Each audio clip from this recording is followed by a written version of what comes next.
I bet you didn't know there's a stunning Franciscan monastery that replicates the Holy Land right here in Washington, D.C. In this segment, Father James Gardner, Director of Special Projects for the monastery, discusses its history via the artwork and replicas within the cathedral and gardens of this special place.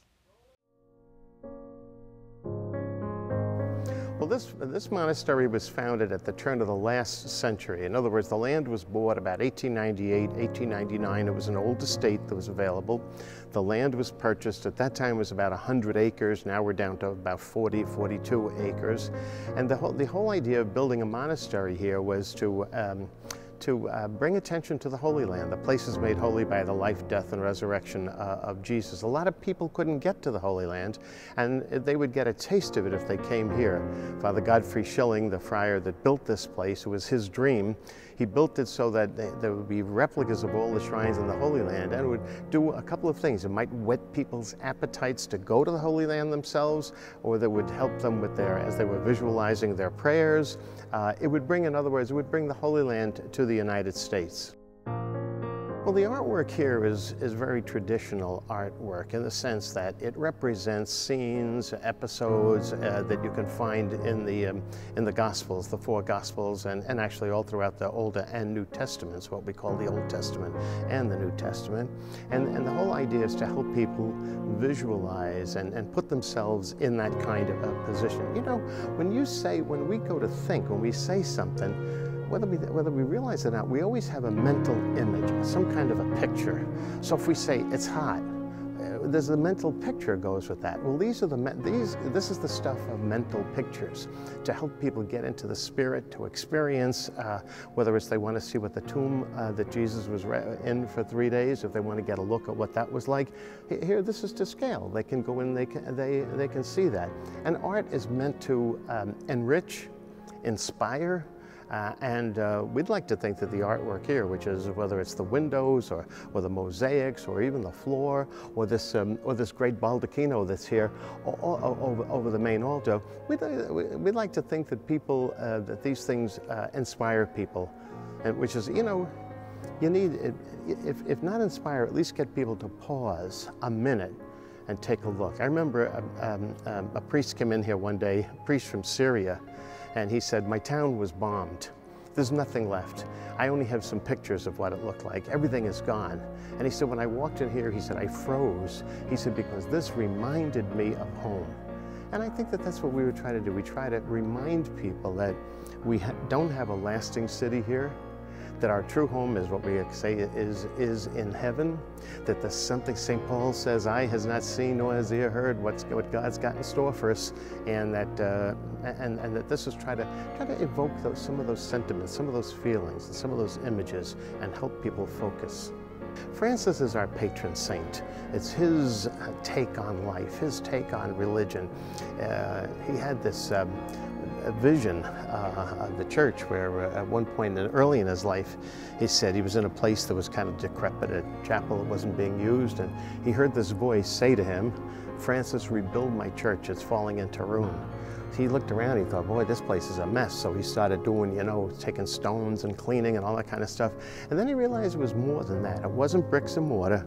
It was a whole spiritual thing that he, so I mean, you know, the church had become quite wealthy, and some of them quite worldly, some of the prelates of the church quite worldly. And he decided, and some of his friends decided that they were going to, they weren't forcing changes on people. They just decided to live a little differently. And what did the world recognize in him? He's the patron saint of creation. He's the patron saint of about 8 different things because of his love of nature. He was a poet. In his younger days, he was apparently quite playful and popular, quite wealthy. But he gave all that up.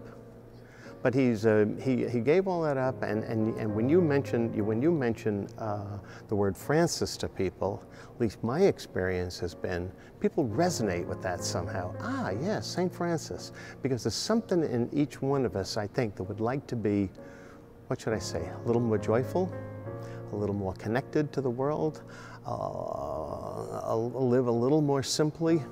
You know, there's something in each one of us, and somehow he speaks to that down through the ages. My God, he lived in the 12th and 13th centuries, and that's quite a while to have quite a bit of influence. Here in the studio is Mariadu Tejan, a DCTV student producer. Thanks for being here today, Mariadu. Thank you for having me. Now, Mariadu, how do you think this interview with Father Gardner broadens our appreciation for divinely inspired art? Well, as Father Gardner explains in the interview, religious art helps people to visualize events that occurred in the Old and New Testament. In the old days, people could not read the Bible themselves. It wasn't until the advent of the Gutenberg Bible that religion, or at least transcribing the Bible, was democratized. So religious art allows people to visualize and to learn and to be educated about their faith. But now it's a way, it serves as a way to complement your religious education, or if you're non-religious, it's a way for you to just appreciate a good story. Were there any particular replicas of the Holy Land which struck you personally? Well, that's a really difficult question because the entire monastery is really quite amazing.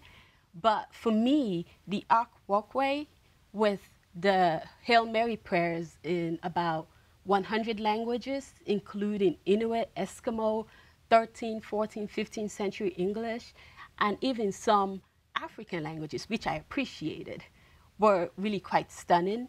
And another thing is the Lord's Grotto. That was really beautiful, quite peaceful. And Jesus' tomb, very inspiring. Thanks for joining us today, Mariadu. Thank you for having me. The Franciscan Monastery of the Holy Land is a sacred yet public place here in DC, which provides an oasis of peace for those seeking the Holy Land, as well as those moved by the great artwork located in its cathedral and gardens. For more info about the Franciscan Monastery of the Holy Land, please visit their website at www.myfranciscan.org.